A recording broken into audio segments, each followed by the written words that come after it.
अस्सलाम वालेकुम guys, welcome to my channel. 2017 से लेके 2019 तक बहुत सारे पॉन्जी स्कैम्स न्यूज़ में आए थे। आईएमए, एम्बिडेंट, इंजास, मॉर्गन, ऐसे बहुत सारी पॉन्जी कंपनीज थी जो लोगों के पैसे डुबा के भाग गए थे। तो our community specially took a big financial hit.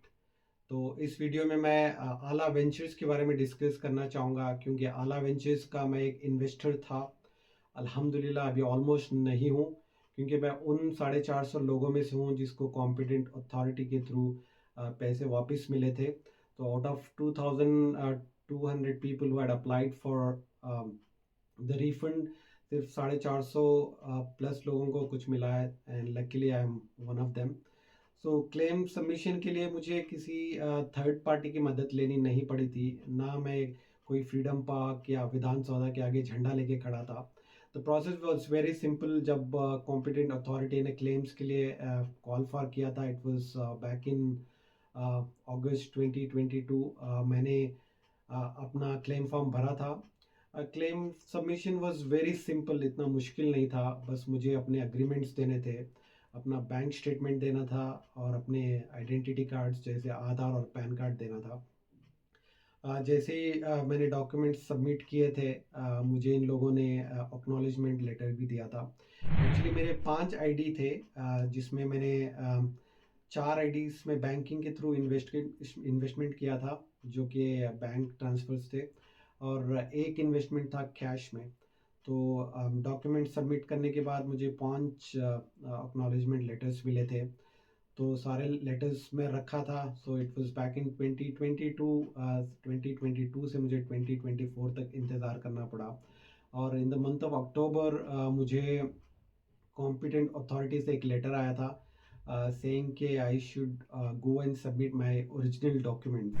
क्योंकि मैंने जब क्लेम फॉर्म्स भरे थे तो मैंने फ़ोटो कॉपीज़ दिए थे एग्रीमेंट के। इनफैक्ट मेरे पास ओरिजिनल एग्रीमेंट्स थे भी नहीं, अ, सारे फ़ोटो कॉपीज़ थे। लेकिन एक चीज़ अच्छी हुई थी, जब इनकी कंपनी बंद हुई थी, तब इन्होंने सारे मेरे आईडीज़ को क्लब करके मुझे एक ओरिजिनल डॉक्यूमेंट्स दिया था जो मैंने रखा था। तो वही डॉक्यूमेंट को मैंने कॉम्पिटेंट अथॉरिटी को फिर से सबमिट किया, एंड थैंकफुली उन्होंने एक्सेप्ट किया। जिस टाइम पे मैंने एग्रीमेंट सबमिट किया था, उसी दौरान मैंने अपने बैंक डिटेल्स भी चेंज किए थे, क्योंकि मैंने जो 2022 में बैंक डिटेल्स दिए थे, वो बैंक मर्ज हो गई थी और उसके डिटेल्स चेंज हो गए थे। तो मैंने नए बैंक डिटेल्स दिए, अल्हम्दुलिल्लाह वो भी एक्सेप्ट हो गए। उसके बाद क्या था, बस इंतज़ार, मैंने इंतज़ार किया। कुछ बाय मिड ऑफ नवंबर मुझे एक पेनी ड्रॉप मैसेज आया था कॉम्पिटेंट अथॉरिटी से। 1 रुपया उन्होंने ट्रांसफ़र किया था, और उसके 15 या 18 दिन बाद अल्हम्दुलिल्लाह उन्होंने मेरे पैसे रिफ़ंड किए। इनफैक्ट उन्होंने 4 आईडीज़ के पैसे रिफ़ंड किए, और एक आईडी का पैसा मुझे मिला नहीं। Then I went back and spoke to the competent authority. जब मैंने कॉम्पिटेंट अथॉरिटी के ऑफिशियल से बात की, तो उन्होंने कहा कि सिर्फ जो बैंक ट्रांसफ़र्स हुए थे, जो इन्वेस्टमेंट बैंक ट्रांसफ़र के थ्रू मैंने किया था, उसी को एक्सेप्ट किया गया है और उसी के पैसे मुझे मिले हैं।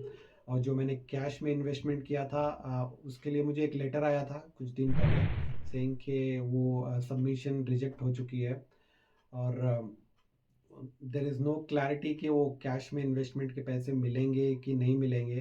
For now there is no clarity. और ये प्रोसेस बहुत आसान रहा है, उतना मुश्किल नहीं रहा। So I feel bad for the people who could not apply for it. The reason can be anything. अगर आपको मौका मिलता है फिर से क्लेम फॉर्म्स डालने का, तो आई सजेस्ट कि प्लीज़ जाएं और डालें, क्योंकि क्लेम सबमिशन और इसका प्रोसेस उतना कॉम्प्लिकेटेड नहीं है, और हो सकता है आपके पैसे आपको वापस मिल जाएंगे। Thank you. Please subscribe to my channel for more updates. Till then, अल्लाह हाफिज़।